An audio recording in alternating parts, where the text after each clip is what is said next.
ഞാൻ കഴിഞ്ഞ ദിവസം ഇട്ടൊരു റീലിന് 2 മില്യൺ വ്യൂസ് കയറിയിട്ടുണ്ടായിരുന്നു. അപ്പോൾ അതിൽ ഞാൻ കമൻറ്റ് ഇങ്ങനെ ജസ്റ്റ് സ്ക്രോൾ ചെയ്ത് നോക്കിയപ്പോൾ അതിൽ വന്നൊരു കമൻറ്റാണ്, ഇതിൽ ഈ പൂവ് ഉണ്ടാക്കുന്നത് കാണിക്കാമോ എന്ന്. അപ്പോൾ അതിന് തന്നെ ഉണ്ട് 61 ലൈക്ക്. അപ്പോൾ ഞാൻ വിചാരിച്ചു അത് കാണിക്കാമെന്ന്. ഈ 2 കളറാണ് നമ്മൾ അന്ന് എടുത്തിട്ടുണ്ടായിരുന്നത്. അപ്പോൾ ഇതിൻ്റെ ഈ തലത്ത് കൂടെ ഒന്ന് സ്റ്റിച്ച് ചെയ്യുക. ഇതേപോലെ സ്റ്റിച്ച് ചെയ്തിട്ട് അതിൻ്റെ ബാലൻസ് വരുന്നത് കട്ട് ചെയ്ത് ഒഴിവാക്കിയിട്ട് നമ്മളിത് ടേൺ ചെയ്തെടുക്കുക. ഒന്നെങ്കിൽ ലൂപ്പ് ടേണർ വെച്ചിട്ട് ചെയ്യുക, അല്ലെങ്കിൽ നമ്മൾ സേഫ്റ്റി പിന്ന് വെച്ചിട്ട് ജസ്റ്റ് ഒന്ന് അത് അപ്പുറം മറിച്ചെടുക്കുക. നമുക്ക് എത്ര ലെങ്ത്താണോ വേണ്ടത് അതിനനുസരിച്ചിട്ടാണ് ഇത് ചെയ്യേണ്ടത്. ഇനി ഫ്ലവർ ചെയ്യാൻ 2 ഇതേപോലത്തെ ഒരേപോലത്തെ പീസ് എടുത്തിട്ട് ഒന്ന് ഫോൾഡ് ചെയ്തിട്ട് ഇതിൻ്റെ ഒരു സൈഡ് മാത്രം ഇതേപോലെ ഒരു സൈഡ് മാത്രം സ്റ്റിച്ച് ചെയ്യുക. അങ്ങനെ ഇത് 2 സ്റ്റിച്ച് ചെയ്തെടുത്തിട്ടുണ്ട്. ഇനി ഇതൊന്ന് അപ്പുറം മറിക്കണം, പക്ഷെ ഫുള്ളായിട്ട് മറിക്കരുത്. ഈ വീഡിയോ കണ്ടാൽ നിങ്ങൾക്ക് മനസ്സിലാവും. ഇതിൽ കാണുന്ന പോലെ പകുതി വെച്ചിട്ട് നിർത്തുക. നമ്മളിത് ഫുള്ളായിട്ട് മറിച്ചെടുക്കാതെ 2 സൈഡും ഒപ്പം വെച്ചിട്ട് പകുതി വെച്ചിട്ട് അവിടെ സ്റ്റോപ്പ് ചെയ്യുക. ഇതിൽ നമുക്ക് വലിയ ഫ്ലവറാണ് വേണ്ടതെന്നുണ്ടെങ്കിൽ അതിനനുസരിച്ചിട്ടാണ് നമ്മൾ ക്ലോത്ത് കട്ട് ചെയ്തെടുക്കേണ്ടത്. അപ്പോൾ ഇതേപോലെ നമ്മൾ 2ഉം ചെയ്തെടുക്കുക.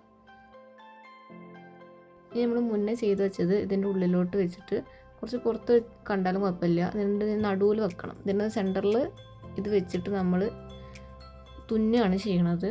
ഇതിൽ കാണുന്ന പോലെ ഒരു സൈഡിൽ നിന്ന് മറ്റേ സൈഡിലേക്ക് സൂചി വെച്ച് തുന്നണമാവും നല്ലത്. അപ്പോഴാവും നമുക്ക് കുറച്ചും കൂടെ കാണാൻ രസം ഉണ്ടാവുക.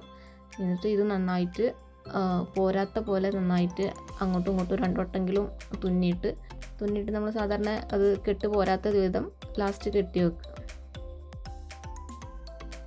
അപ്പോൾ നല്ല ടൈറ്റായിട്ട് അത് കെട്ടിയിട്ടുണ്ട്. ഇനി ഇതൊന്ന് മറിച്ചെടുക്കണം. മറിക്കല്ല, ഇത് നമ്മളിങ്ങനെ ജസ്റ്റ് ഒന്നിങ്ങനെ ആക്കിയാൽ മതി.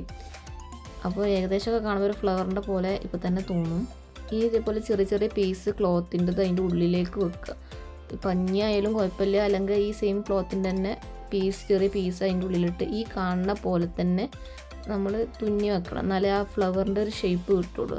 ആദ്യം 2ഉം കൂട്ടി പിടിച്ചിട്ട് അതിൻ്റെ സെൻറ്ററിൽ മാത്രം തുന്നുക, പിന്നെ അതിൻ്റെ ഓപ്പോസിറ്റ് ആയിട്ടും പിടിക്കുക, എന്നിട്ട് അതിൻ്റെ സെൻറ്ററിൽ തുന്നുക, ഒക്കെ കൂടെ കൂട്ടി തുന്നുക. നമുക്ക് പറയുമ്പോൾ നമുക്ക് മനസ്സിലാവില്ല, ഇതിൽ വീഡിയോയിൽ കാണുമ്പോൾ നിങ്ങൾക്ക് ഏകദേശമൊക്കെ മനസ്സിലാവും. ഞാനിത് ഫസ്റ്റ് ചെയ്തപ്പോൾ ഫ്ലോപ്പ് ആയിരുന്നു, പിന്നെ 2-3 പ്രാവശ്യമൊക്കെ ചെയ്തപ്പോൾ റെഡിയായി. അപ്പോൾ അത് നമ്മൾ ചെയ്യുമ്പോൾ തന്നെ നമുക്ക് മനസ്സിലാവുള്ളൂ. നമുക്കത് കണ്ടിട്ട് മനസ്സിലായില്ലെങ്കിൽ നമുക്ക് ഒന്നൊരു ഫ്ലവർ ചെയ്ത് നോക്കിയാൽ നമുക്കത് മനസ്സിലാവും എങ്ങനെ ചെയ്യേണ്ടതെന്ന്. എനിക്കിത് 2-3 ഫ്രോക്ക് ചെയ്യാനുണ്ടായതുകൊണ്ട് ഞാൻ കുറച്ച് ഫ്ലവേഴ്സ് ഒന്നിച്ച് ചെയ്തിട്ടുണ്ടായിരുന്നു. അപ്പോൾ എല്ലാം കൂടെ ഒന്നിച്ച് കാണുമ്പോൾ നല്ല രസമുണ്ടായിരുന്നു കാണാൻ. അതിൻ്റെ വീഡിയോ ഞാനിതിൻ്റെ ലാസ്റ്റ് കൊടുത്തിട്ടുണ്ട്. ഈ ഫ്ലവർ ഉണ്ടാക്കുന്നത് പറയുമ്പോൾ മനസ്സിലായിട്ടില്ലെങ്കിലും ഇത് കാണുമ്പോൾ മനസ്സിലാവുമെന്ന് വിചാരിക്കണം. അപ്പോൾ ഇതേപോലെ ഒന്ന് ചെയ്ത് നോക്കുക. ഇതിപ്പോൾ ഞാൻ ഒന്ന് ചെയ്തതാണ്. ഞാൻ റീസെൻ്റായിട്ട് ചെയ്ത ഫ്രോക്കിനാണെന്നുണ്ടെങ്കിൽ ഒരു ഫ്രോക്കിന് 4 ഫ്ലവറാണ് നമുക്ക് വേണ്ടി വരിക.